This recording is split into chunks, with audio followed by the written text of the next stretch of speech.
Despite their influence on health systems and hospitals, many members of the boards of those organizations have little direct experience with care delivery. One health system in Asheville, North Carolina, has addressed that problem by inviting its board members into the emergency department, intensive care unit, and operating rooms during so-called Immersion days. I'm Stephen Morrissey, managing editor of the New England Journal of Medicine, and I'm talking with Ronald Paulus, president and chief executive officer of Mission Health. Dr. Paulus has co-authored a perspective article about his health system's experience with giving board members a first-hand look at the care it provides and the challenges it faces. Dr. Paulus, from your discussion with lay board members, what were the hardest concepts for them to grasp about the healthcare system, both in general and about the care delivery at your organization in particular? I think some of the hardest concepts to grasp in a sense of what the reality is on the ground related to the challenges and difficulties that our physicians and other caregivers have in seeking to serve as the safety net institution for our community. So whether it's making a conceptual thought like compliance real in terms of looking at someone who's about to have an amputation related to failure to fully control diabetes, or whether it's the challenges that our emergency department staff have in managing 110,000 visits with 58 beds, including beds in the hallways during a behavioral health crisis. All of those nuances that you can read about, but unless you actually experience them, it's really just hard to grasp what those service challenges are. I think that is one of the most challenging things. The second relates to the extraordinary compassion, dedication, and patient service that our caregivers have in serving our communities. And on both counts, it was very insightful and engaging for those board members to be able to see those things firsthand in a way that you can't get off of spreadsheets or PowerPoints. And what kind of response have you had from the physicians, the nurses, the other staff since you launched the program? Do they ever feel uncomfortable about being observed? Do they have feedback?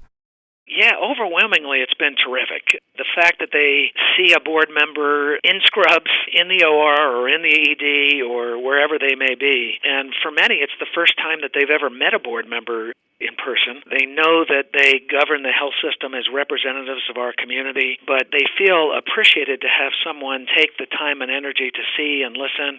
There may be a brief pause in getting the dialogue started, but once it begins, it tends to flow very effortlessly, and on a net basis, again, overwhelmingly positive feedback. And how do you manage the logistics of these immersion days, arranging the schedules of all the people involved, obtaining patient consent? Yeah, those are a lot of challenges, and I'll add to that, making sure that the board members have a flu vaccine and all their other vaccines are up to date.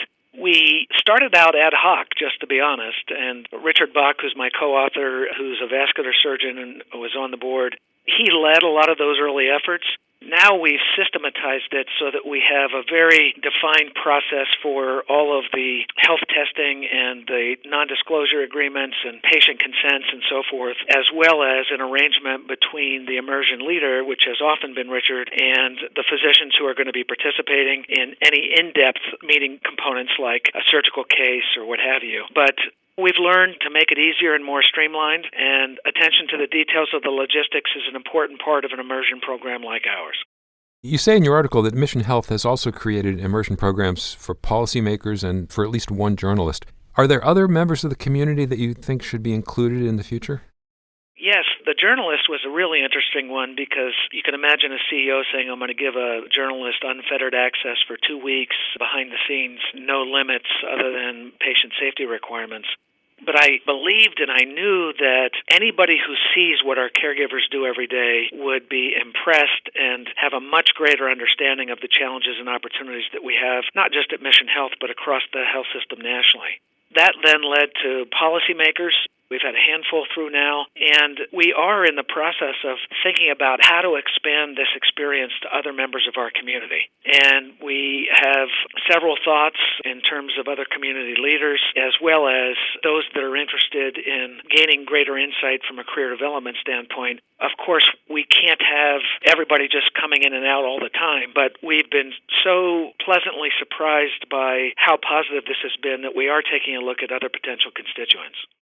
Are there other hospitals that have found these kinds of creative ways to educate their board members? And has anyone approached you about replicating this program? Yes, there are a handful of others.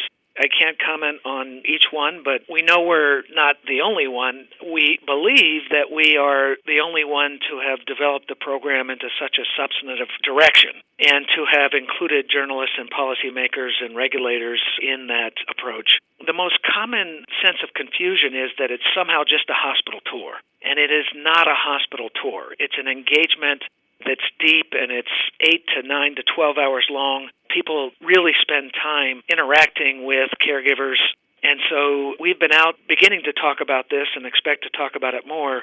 I've had a variety of health system CEOs or board members reach out and say, geez, we'd like to replicate this. Can you help? And we're happy to share what we're doing, and I do believe that it may be helpful for perhaps not all, but some other health systems that want to show the wonderful aspects of the care that they're providing. So finally, and in that regard, are there certain kinds of health systems that you think have the most to gain from these kinds of programs? And likewise, are there certain that would face particular challenges in putting this together? My own belief, perhaps naively, is that this would and could be a good thing for pretty much any health system. Any system that's proud of what they do, that works diligently and thoughtfully to put the patient at the center of the equation, and that is out there doing their best, struggling against some very difficult challenges each and every day. It requires a comfort in being transparent and understanding that not everything is perfect and that people may and will see things that are perhaps not ideal. But if your system is part of your community and your goal is to serve that community and to do that in the best way you can, I can think of few better experiences than exposing what you do to the public in a way that is much more than a soundbite or a quick photo or a capture in a very short sort of soundbite world that we live in. Thank you, Dr. Paulus.